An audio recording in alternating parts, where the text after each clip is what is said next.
Pagkarating niya sa lumang bahay, naabutan niyang mahimbing na natutulog si Raya sa isang upuan malapit sa apoy.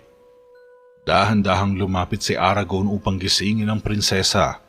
Yumuko siya at banayad niyang ipinatong ang isang kamay sa balikat ni Raya. Prinsesa, biglang naalimpungatan si Raya at dali-dali nitong kinuha ang punyal sa lamesa saka tinutukan sa leeg si Aragon. Hindi nakariak ang matanda nang dumampi sa leeg niya ang talim ng punyal. Nangatog ito sa kaba. Mukhang may magandang dahilan ka para abalahin ako ng ganyan. Wika ni Raya. Mas nakakatakot ka pa kesa sa inaasahan ko. Sarcastic nang umisilang si Raya. Dahan-dahan inilayo ni Aragon ang sarili pagkatapos ay hinila niya ang isang upuan sa ilalim ng lamesa. Hinihintay ni Raya ang sasabihin niya. Naparito ako para sabihing itatakda ni Jericho si Michelle bilang kanyang reyna. Sambit ni Aragon, ngunit hindi na nagulat dito si Raya. Dahil simula pa noon ay nasisilip na niya sa pangitain si Michelle mula sa kanyang mga panaginip sa kalagitnaan ng kanyang mahimbing na pagtulog sa gabi. Gayunpaman, masamang balita pa rin ito para kay Raya sapagkat kapag natuloy ito ay tuluyan ng mapupunta kay Michelle ang lahat ng mga bagay at ari-arian na dapat ay sa kanya. Parang sa panaginip ko lang. Pero ayaw kong makikita ang babaeng iyon sa aking trono. Galit na wika ni Prinsesa Raya. Hindi ko alam kung paano natin siya mapipigilan. Buo na ang desisyon ni Jericho na pakasalan siya. Saad ni Aragon. Nag-isip-isip naman saglit si Raya at nakakuha ito ng ideya. May isang paraan na maaaring sumira sa mga plano ni Haring Jericho. Isang bagay na maaaring pumagitna sa kanila. Lahat tayo ay may sikretong itinatago ngunit sa kasamaang palad para kay Michelle ay alam ko ang kanya. Malademonyong tawa ni Raya. Ngumiti naman ng masama si Aragon mula sa mga kumakalikot sa isipan ng prinsesa. Alam ko kung paano siya sisirain. Dagdag ni Raya at ngumiti ito ng nakakaloko kay Aragon. Sumapit ang madaling araw, pumasok si Raya sa isang kuweba na nababalot ng mga baging. Napapaligiran ito sa labas ng mga puno at matatabang halaman. Habang naglalakad si Raya sa madilim na kuweba ay isang figura ang lumitaw sa likuran niya. Lumingon si Raya at bumungad ang matandang huklubin na si Hashirama. Nakakatakot ang itsura nito dahil bukod sa kulubot ang muka ay namumuti pa ang mga buhok nito at wala itong mga mata. Naparito ako upang makiusap sa iyo ngayon na humiling ng isang bagay. Humakbang palapit si Raya at hinawakan ni Hashirama ang kanyang kamay sa kahinimas ito. Nagulat naman si Raya at naguguluhan ngunit hindi siya kumibo. Ikaw si Raya Mondragon. Ikaw ang bruhang nakatakdang ibalik ang mga dating gawin namin. Inamoy-amoy ni Hashirama ang kamay ni Raya pagkatapos ay binitiwan rin ito. Sana'y humaba pa ang buhay ko para makita ko ang araw na iyon. Magaspang na boses ng hukluban. Nagtataka pa rin si Raya sa sinasabi ni Hashirama, subalit sinakyan niya na lang ito dahil may importante siyang kailangan dito. Isa ka sa ilang tao na nakakaalala sa panahon ng lumang relihiyon. Kailangan ko ng iyong tulong. Kinuha ni Raya ang kamay ni Hashirama at naglagay ng isang barya dito. Regalo ito ng kaibigan ko. Sinabi niyang dapat ko raw itong ibigay sa iyo kung sakaling maisipan kong magpunta rito. Ininspeksyon naman ng mabuti ni Hashirama ang mahiwagang barya. Ito ang pinakakagiliw-giliw na regalo. Maraming salamat sa iyo. Wika ni Hashirama. Ang kapalit niya na isang kaluluwa. Sambit naman ni Prinsesa Raya. Nagulat ang hukluban sa hinihiling ni Raya. Ngunit hindi mo alam kung paano ito ilalabas. Hinimas ni Hashirama ang barya saka ito dinilaan na parang tsokolate. Pero mas gusto kong itago ito. Lintaya pa ni Hashirama na parang batang inilayo ang barya. Iniabot ni Raya ang kamay para bawiin ito. Nakuha niya ito ngunit dahan-dahan pa rin pinilit ni Hashirama na kunin muli ang barya. Tunay na makapangyarihan ang regalo mo. Ngunit may isang paraan lamang para magamit ang kapangyarihang iyon. Dapat kang maglakbay sa 5 tarangkahan na siyang naghihiwalay sa ating mundo at sa mundo ng mga patay. Paliwanag ni Hashirama, sabay sapilitang inaagaw muli kay Raya ang barya. Dinasalan niya ito ng mahiwagang orasyon at biglang kuminang ng golden circles ang barya. Pagkatapos ay saka niya ito ibinalik kay Raya. Ilang sandali ang nakalipas ay makikitang nakatayo na si Raya sa gilid ng isang lawa. Titig na titig siya sa tubig habang sumasagi sa isip niya ang mga tagubilin ni Hashirama bago siya nagpunta sa lawa. Sa sumunod na minuto ay nagsimula na siyang maglakad diretso sa tubig. Hanapin mo ang lawa ng Nemhain. Na ang tubig ay kasing itim ng gabi at kasing tahimik mismo ng kamatayan. Ihagis mo ang barya sa kailaliman nito at ang iyong hiling ay pagkakaloob. Tila literal na naririnig ni Raya sa sulok ng kanyang isipan ang magaspang na boses ni Hashirama. Huminto si Prinsesa Raya sa paghakbang nang nasa bewang niya na ang taas ng tubig. Pinaikot-ikot niya sa daliri ang barya at itinapon ito sa lawa. Lumubog ito sa kailaliman at naghintay siya sa mangyayari. Pagkatapos ng ilang sandali ay nagsimulang bumula ang tubig kung saan lumutang ang barya at isang maitim na ulo at pares ng maskuladong balikat ang umahon mula sa tubig. Naglakad ang lalaki patungo kay Raya at sa kanya ipinakilala ang kanyang sarili. Ang pangalan ko ay Gregory, aking prinsesa. Sabay na magalang na yumuko si Gregory. Nandito ako para sundin ang mga inuutos niyo sa akin. Sumilay ang ngiti ni Raya sa labi. Matapos ang matagumpay na ritual ay sabay na umahon sa tubig ang dalawa. Umuwi si Raya sa bahay kasama si Gregory. Pagkatapos ay doon niya dinamitan si Gregory mula sa damit na pag-aari ni Aragon. Matapos ang hapunan ay kinausap ni Raya si Gregory na ngayon ay nakadamit na habang nakaupo sa kama at nakapikit ang mga mata. Nagmulat ito nang maramdamang tumabi si Raya at umupo ito. Siguradong pagod ka. Ikaw ay nasa isang paglalakbay na pinangarap ng iilan. Sambit ni Prinsesa Raya. Walang kabuhay-buhay na tumitig si Gregory kay Raya. Kapansin-pansin na wala ito ni katiting na ipinapakitang emosyon. Animoy isang bangkay ang kaharap ngayon ni Raya at nagsasalita ng anuman ng kanyang naisip na salitain. Maputla ang kanyang mga balat, buslak ang mga pisngi at nakalubog ang ilalim na bahagi ng kanyang mga mata. Literal na patay na bumangon sa mismong hukay. Hindi ko alam kung saan ako napunta, aking binibini. Ngunit ngayon narito na ako, ay ikaw lamang ang aking tahanan. Sa'yo lamang ako uuwi. Kinuha ni Gregory ang isang espada na nakalapag sa ibabaw ng mesitang katabi ng kama, ngunit pinigilan siya ni Prinsesa Raya. Dahan-dahan lang. Hindi mo kakailanganin yan. Hindi pa sa ngayon. May trabaho tayong dapat gawin. Ngunit hindi ang iyong espada ang hinihiling ko, kundi ang iyong puso.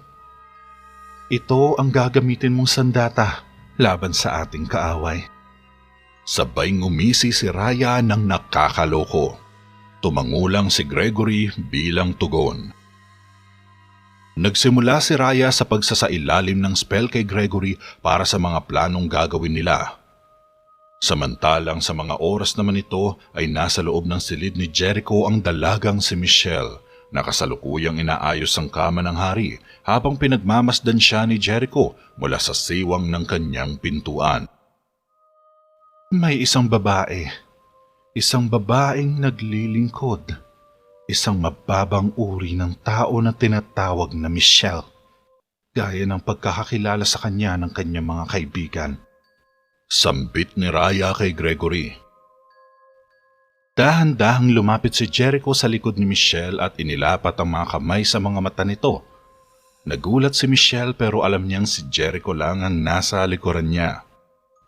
Maraming sumubok na makuha ang kamay ni Haring Jericho. Maraming pumila. Magagandang dalaga at mga prinsesa. Ngunit lahat sila ay nabigo. Patuloy ni Raya. Bumulong si Jericho sa kanang tenga ni Michelle. Nakiliti ang dalaga. Gusto kong ipikit mo ang iyong mga mata. Napangiti si Michelle sabay pumikit habang kinukuha ni Jericho ang mga kamay niya. Pero si Michelle ang nanalo sa puso niya. Patuloy na binabao ni Raya sa kasulok-sulukang isipan ni Gregory ang kanyang mga gagawin.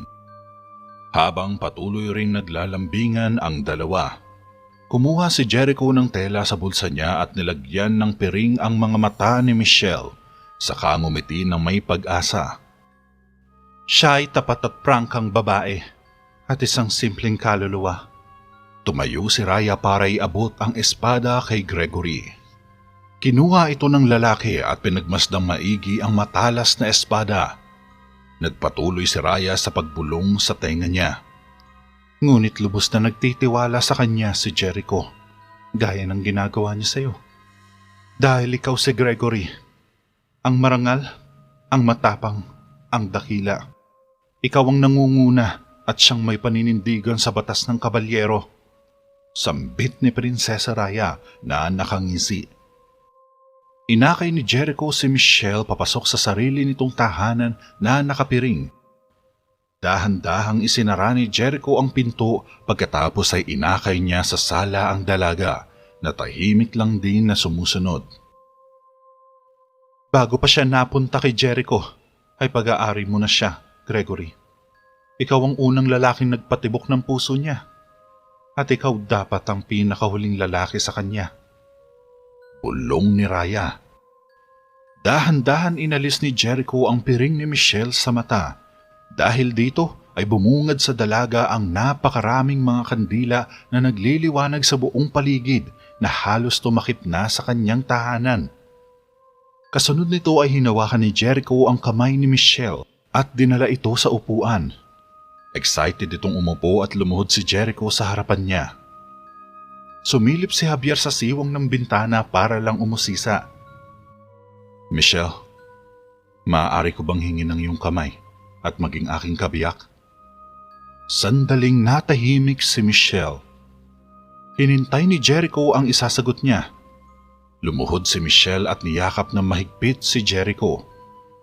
Naguguluhan naman si Jericho sa reaksyon ng dalaga. Ilang sandali lang ay naramdaman niyang lumuluha ito sa balikat niya. Halatang isang luha ng saya. Oo ba ang sagot mo? Nasasabik na tanong ni Jericho. Bumitaw sa pagkakayakap si Michelle. Ay, pasensya na. Oo ang sagot ko. Oo, pumapayag ako. Natatawang sagot ng dalaga. Kaya nagtawanan silang dalawa. Maya-maya pa ay dinukot ni Jericho sa bulsa ang isang engagement ring. Hindi nakareak si Michelle nang makita ang singsing. Pagkuway umakyat ang tingin niya kay Jericho. Isunuot ni Jericho ang singsing sa kanyang unang daliri at mas napangiti si Michelle. Ngumiti rin si Javier sa labas at umalis ito nang walang iniwang ingay. Mag-isang nakaupo si Gregory sa kama ni Raya habang ito ay mahimbing na natutulog. Sumara ang pinto at ilang mga yabagang naririnig na papalapit sa natutulog na si Gregory. Kung ganon, ito ang sinasabi mong paraan na naisip mo, ganun ba? Tanong ni Aragon. Mabilis siyang natututo. Sa lalong madaling panahon ay sapat na ang kanyang nalalaman upang kumbinsihin ng lahat na siya talaga ang Gregory na kinikilala ng lahat. Inakala ko pa naman ito na magpapasaya sa akin. Hinuhubog ko ang kanyang isipan sa pamamagitan ng mga kasinungalingan. Hindi ko maintindihan pero sa tuwing tinitingnan ko siya, ay nararamdaman ko ang kakaibang lungkot. Isa siyang dating kabalyero na isa sa pinakamalakas na mandirigma. Ngunit ngayon ay isa na lamang siyang lalaki na mula sa ilalim ng nakaraan. Ako dapat ang magsisi na makita siyang umalis. Mahabang lintaya ni Prinsesa Raya. Hindi siya nakakasiguro kung magtatagumpay ba silang wasakin ng tila malapader na damdamin ni Jericho sa pamamagitan ng pag-ibig ni Gregory para kay Michelle. Gayunpaman, nais pa rin nilang isugalang lahat kay Gregory kung ito man ang magdadala sa kanilang tagumpay sa pagkakataong ito. Sa pagputok ng araw, sumali si Haring Jericho sa palarong jouster sa kanilang taonang patimpalak. Pinangunahan niya ang patimpalak na ito sa pamamagitan sa pagsali sa laro upang hubugin ang lahat na makisali at makilahok sa palaro. Ito ang ilang tradisyon ng sinaunang hari sa 5 malalaking kaharian upang pagbuklo din ng mga tao tungo sa usaping pangkapayapaan. Sa pamamagitan ng larong ito ay nagagawang pagsamahin ang magkakaaway na lungsod na may mga sariling paniniwala at kultura. Sa parang ito ay nagkakaintindihan ng lahat anuman ang estado nila sa buhay. Isang larong huhubog sa tunay na pagkatao ng marami. Dito masusukat ang kanilang husay at galing sa pakikipaglaban. Isang friendly games, ika nga. Walang matatalo at walang mananalo dahil isa lamang itong uri ng paligsahan na ginawa para pagkaisahin ang mga tao. Walang masasaktan sa mga lumalahok sa larong ito sapagkat sila ay nakasuot ng full jouster, kagaya ng chainmail, body rim protectors at iba pa na mga baluting ginawa upang protektahan ang mismong sarili ng mga kalahok. Dito rin masusubok ang taglay na kakayahan ng bawat mandirigma kung anong gagawing estratehiya at kung paano nila may papakita ang nakatago nilang lakas sa talino. Habang nagkukumpulan ng mga manonood sa paligid ng arena ay sumakay si Jericho sa kanyang itim na kabayo. Nakasuot ito ng kulay silver jousters habang tangan niya sa kanyang kamay ang isang mahabang sibat. Nagsimulang tumakbo ang kabayo nang hampasin ni Jericho ang saddle ng kabayo. Animoy tumatalsik ang mga lupang natatapakan ng kabayo habang rumaragasa sa bilis ni Jericho patungo sa gitnang linya ng kurso. Patuloy sa pagtakbo ang kabayo habang inihahanda ni Jericho ang pagsungkit sa singsing na nakasabit sa isang kawayan na nakatayo sa gitna ng kurso gamit ang kanyang sibat. Nang makaabot siya sa gitna ay nahuli niya ang pinalamutiang singsing na nakasabit sa kawayan. Dahil sa nangyari ay naghiyawan ng mga tao na may maliliit na bandilang hawak habang winawagayway sa ere. Kasunod nito, nagpatuloy si Jericho sa pagtakbo hanggang sa umabot sa harapan ni Michelle na kasalukuyan nakaupo sa ibabaw ng Royal Box kasama ni Aragon. Huminto si Jericho sa harap ng Royal Box at tinanggal ang helmet sa ulo. Bumaba naman si Michelle para tanggalin ang singsing sa kanyang sibat nang nakangiti. Nagpalitan ng matatamis na mga ngiti ang dalawa bago magpasyang lumabas si Jericho sa arena. Matapos nito ay dumiretso na siya sa mga toldang nakapwesto sa likod ng arena. Kailangan kong ibigay ito sa'yo. Isang ngiti ng tagumpay. Naniniwala akong isa itong orihinal na regalo para makipag-ugnayan. Salubong ni Javier na nakangiti kay Jericho. Pero sa halip na matuwa ay hinagis ni Jericho kay Javier ang helmet at bumaba sa kanyang kabayo. Inakay ito ng isang kawal papunta sa likod ng tolda para sa sandaling pahinga. Lumapit si Jericho sa maliit na mesang nakapwesto sa harap ng tolda at kumuha ng baso para uminom. Lumapit sa kanya si Javier na dala ang helmet niya. Bueno, habang lumilipas ang romantikong kilos, maaari mo siyang bigyan ng bulaklak. Maaari ka mag-alay ng isang kanta na naisulat ng Makata. Mas mainam yun, sa halip na bigyan mo siya ng pawisang mga lalaking nagbabantay sa kanya. Mungkahi ni Javier. Eksakto at nararapat. Sumali rin sa torneo ang tatay ko bago ang kanyang kasal. Ito'y isang tradisyon at pasasalamat sa patuloy na kapayapaan sa 5 malalaking kaharian. Sabay uminom ng tubig si Haring Jericho. Kung ganon, hindi ito isang orihinal na laro. Nakuha ko na! Nakangiting nilagay ni Javier ang helmet sa mesa. Sa reaksyon niya ngayon ay tila mas masaya pa siya kay Jericho.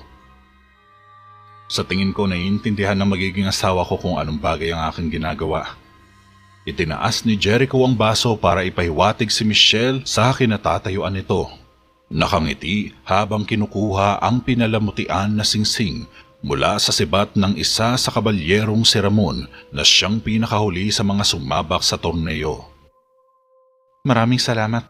Wika ni Michelle kay Ramon na nakangiting umalis sa loob ng arena. Masayang umupo si Michelle sa royal box at naghintay ng talumpati bilang pagsara ng seremonya. Pero nagulat ang lahat nang biglang humuni ang mga trumpeta na nagpapahayag ng isa pang kalahok ang sasabak pa sa arena. Sino siya? Pagtataka ni Haring Argo. Wala rin akong ideya. Nag-shrug ang mga balikat ni Javier. Pinatakbo ng misteryosong lalaki ang kanyang kabayo sa field at sinalo ang singsing sa gitna ng kurso. Naghiyawan ng mga tao sa husay at galing na ipinakita ng lalaki. Samantalang magalang naman na pinalakpakan ni Michelle ang estranghero habang nakakunot ang noo. Hindi niya maintindihan ang sarili pero may tila kakaiba siyang nararamdaman sa lalaki. Isang pamilyar na pakiramdam. Gayunpaman, napilitan pa rin siyang bumaba sa royal box upang kunin sa estranghero ang pinalamutian na singsing habang nakakunot pa rin ang noo. Bago pa man makapagpasalamat si Michelle ay hinubad na ng lalaki ang kanyang helmet para ipakita ang sarili. Nanlaki ang mga mata ni Michelle at lalo itong nabalisa sa nangyari. Pinihit ni Gregory ang kabayo upang tumango kina Jericho at Javier na tulalang nakatitig sa kanya. Pareho silang natigilan at napanganga. Hindi sila makapaniwala sa nakikita. Parang pakiramdam nila ay nananaginip lang sila.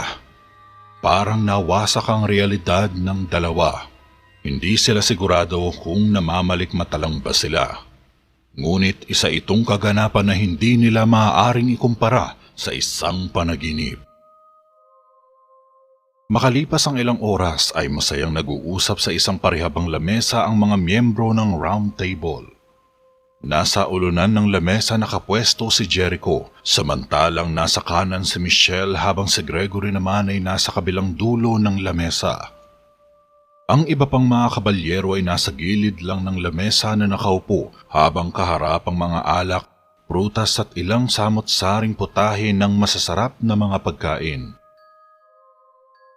Ikinalulungkot kong sabihin, nakakaunti lamang ang akin naaalala pagkatapos ng sandaling humakbang ako sa tabing.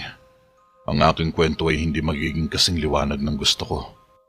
Panimulang wika ni Gregory bago pa man magtanong sa kanya ang naguguluhang mga kasamahan niya. Sa kanya nakatutok ang atensyon ng lahat na di man lang magawang galawin ang kanilang pagkain. Natutuwa lang kaming makita ka. Paano ko ba sasabihin? Natuwa at namangha. Parang ganun. Sagot ni Jericho kay Gregory pero may bahagya pa rin pagdududa sa kanyang isip. Utang ko ang lahat sa mga taong madavi. Nang matagpuan nila ako ay nasa bingid na ako ng kamatayan. Sa kabutiang palad ay nagawa nila akong gamutin at alagaan. Kaya para sa akin, ang kanilang kaugalian ay nagdidikta na dapat sila mabigyan ng pagkain at tirahan para sa kanilang pangangailangan at ako ay lubos na nagpapasalamat sa kanila. Wika ni Gregory habang pinagmamasdan siyang maigi ni Javier na nakatayo sa gilid ng bulwagan. Saan kanila nakita? Tanong pa ni Javier. Sa isa sa mga kalsada ng Cyprus, sa mataas na bahagi ng bundok ng Fiore. Banayad na tugon ni Gregory. Nagulat naman ang lahat. Sa kaharian ni Hamid, sambit ni Eliseo. Naglalakbay ako kasama nila sa loob ng ilang linggo at buwan. Pinagtas namin ang ilan sa ilalim ng mga disyerto ng timog. Pagkatapos, dahan-dahang bumalik ang lakas ko. Nang nakakaya ko na maglakbay, nakuha ko ang aking pagpasa sa tanging paraan na alam ko kung paano ako makakapagsimula. gamit ang espada. Ngumisi ng bahagya si Gregory kaya napahalakhak ang lahat ng kabalyero maliban kina Michelle at Javier na nagtataka pa rin. Dahan-dahan ako naglakbay papuntang kanluran hanggang sa nakabalik ako. Dagdag ni Gregory na seryosong nakatingin sa lahat. Natutuwa ako nakauwi ka na. Saad naman ni Jericho. Tumango si Gregory. Kinuha ni Jericho ang kamay ni Michelle na nakapatong sa ibabaw ng lamesa. Ngumiti ang dalaga habang sumusungit ang timpla ng mukha ni Aragon. Mukhang hindi nito nagustuhan ng nakikita. Hindi sapat ang pasasalamat namin sa iyo sa ginawa mong pagsasakripisyo sa isla ng pinagpala. Ito ay laging tatandaan ng aming mga puso. Malumanay na wika ni Jericho. Tunay nga, magandang makita ka muli. Gusto kong magalok ng isang kampay para sa lahat. Tumayo si Gregory sa harap ng lahat. Sa mga taong pinakamamahal ko, sa mga kaibigan ko, at sa Terra Veda. Ika pa ni Gregory. Lahat sila ay nagsitaasan ng mga baso bilang pagsabay kay Gregory sa mahalagang toast. Para sa Terra Veda! Sigaw ng mga kabalyero. Para sa Terra Veda. Sambit ni Jericho. Ngumiti si Gregory at uminom ng alak, samantalang si Javier naman na hindi pa rin mapakali sa tabi. Hindi niya maintindihan ang sarili pero iba ang pakiramdam niya kay Gregory. Parang may kung anong hiwaga ang nakabalot rito na hindi niya matukoy. Isang malamig na pakiramdam. Matapos ang ilang sandaling kasiyahan ay umuwi na rin sa bahay sina Javier at Gregory. Bagamat may pagdududa sa kanyang isipan, pinakikisamahan pa rin niya ng maayos ang dating kaibigan. Pinatunguhan niya ito ng maganda at ipinakita ang magiging kwarto nito. Nakangiting pumasok si Javier sa kwarto niya na sinundan naman ni Gregory. Ikaw na ang matutulog dito? Wika ni Javier. Nako, hindi. Tanggi ni Gregory. Seryoso ako. Pagkatapos ng lahat ng iyong pinagdaanan, ito lang ang pinakamaliit na magagawa ko. Kinuha ni Javier ang ilang mga gamit niya at isinilit iyon sa kanyang cabinet. Salamat, Javier. Natutuwa akong makita ka. Wika ni Gregory habang nakatayo ito sa likod ng pintuan. Napatigil saglit si Javier sa ginagawa. Ang tagal kong inisip ang mga nangyari sa atin. Nailigtas kaya kita. Kung may nagawa lang sana ako. Kung nagamit ko lang sana ang aking mahika. Hindi ka sana kinain ng tabing na iyon. Napangiti si Gregory. Kung may mahika man ang sino man sa atin, Javier, malamang hindi ako mamamatay ng oras na iyon. Saad ni Gregory na ikinagulat naman ni Javier. Pumunta sa kama si Gregory at umupo rito. Tumingin na may kasamang pagtataka si Javier sa kaibigan. Ngayon alam na ni Javier na may mali talaga kay Gregory. Ang buhay ay magiging mas madali kung tayo ay may kanya-kanyang kapangyarihan. Dagdag pa ni Gregory habang nakangiti. Naglakad si Javier papunta sa pinto pagkuway lumingon. Magandang gabi sa'yo. Isinara ni Javier ang pinto pagkatapos ay pumunta siya sa silid ng tiyuhin. Nakita ni Mang Rigor ang isang nag-aalalang ekspresyon ni Javier. Halatang seryosong-seryoso ito ngunit hindi mapakali. Nako, hindi. Parang nakita ko ng ganyang pagmumuka. Wika ni Mang Rigor na tila alam na may dinaramdam ang pamangkin. Gusto ko maniwala na maayos lang ang lahat. Pero hindi ako makumbinsin ng isip ko na siya talaga yun. Saad ni Javier. Tumigil sa pagbabasa ng libro si Mang Rigor at tumingin sa nababalisang pamangkin. Siguradong kamukha niya lang ito. Pati nga rin ako nagdududa na rin. Sagot ng matanda. Tama ka, tiyo. Nakatitig lang si Javier sa kawalan. Hindi siya makapag-isip ng tama. Ano bang iniisip mo? Tanong ng tiyuhin. Hindi ko rin alam. Naguguluhan na ako. Alam ko may mali talaga. Umupo si Javier sa tabi ni Mang Rigor at mas hininaan niya ang boses. Habang nagkakwento siya, naramdaman ko iyon. Tagos sa puso ko ang mga bawat salitang binibitiwan niya. Pero nabigyan ako ng bahagyang pagdududa sa nangyari ngayon lang. Dahil dito nakakasigurado na ako. Nakalimutan niyang may mahika ako. Pero sa pagkakakilala ko sa kanya, hindi yun makakalimutan ni Gregory. Siya pa nga ang nag-uudyok sa akin na gumamit palagi ng mahika eh. May kakaiba talaga sa kanya. Paliwanag ni Javier, kaya naging palaisipan rin ito para kay Mang Rigor. Katakataka nga yun. Pero bigyan mo pa siya ng oras. Baka marami lang siyang pinagdaanan, kaya hindi niya maalala ang ilang bagay na mahalaga sa buhay niya. Payo pa ni Mang Rigor. Naging skeptic tuloy si Javier sa mga biglaang pangyayari. Masaya nga siya sa pagdating ng matalik na kaibigan, kaya nga lang halatang may lungkot sa puso niya. Naniniwala siyang ang dating buhay na Gregory ay salungat sa kanyang pagkataong pinapakita niya ngayon. May malaking pagbabago rito na hindi niya matukoy kung ano. Malayo ito sa nakilala niyang Gregory na seryoso at masayahin. Hindi tulad ng kaharap niya na parang walang kabuhay-buhay at mas malamig pa sa bangkay kung tumingin. Sa nakikita niya lang ay hindi si Gregory ang kanilang kaharap. Samantala, mabilis na tumatakbo sa madilim na kakahuyan si Aragon. Pagdating niya sa may gitna ng bahagi masukal ay bumaba siya at dahan-dahan siyang naglakad. May tila hinahanap. Wala siyang kamalay-malay na lumitaw sa likuran niya si Raya na nakasuot ng kulay itim na balabal na may markang ibon. Gusto kong marinig ang balita mo. Malamig na boses ni Raya na nagpagulat kay Aragon. Napalingon agad ito sa likuran at bumungad ang seryosong si Raya na nakatitig sa kanya. Sigurado akong ipagmamalaki mo siya, prinsesa. Si Jericho at ang kanyang mga kabalyero ay ganap na naniwala na siya ang kabalyerong si Gregory. Balita ni Aragon. At paano si Michelle? Ito na siguro ang huling inaasahan niya sa bisperas ng kanyang kasal. Nakangising sambit ni Prinsesa Raya. Mukhang naguguluhan pa siya. Pero hindi nga lang niya ito ipinapakita. Naniniwala ako na mahal niya talaga si Jericho. Ang anumang nararamdaman niya para kay Gregory ay nakaraan na. Paliwanag ni Aragon. Naisip ko na ang bagay na yan. Saad ni Raya. Nagtaka naman si Aragon. Hindi niya magets kung anong ibig sabihin ng prinsesa.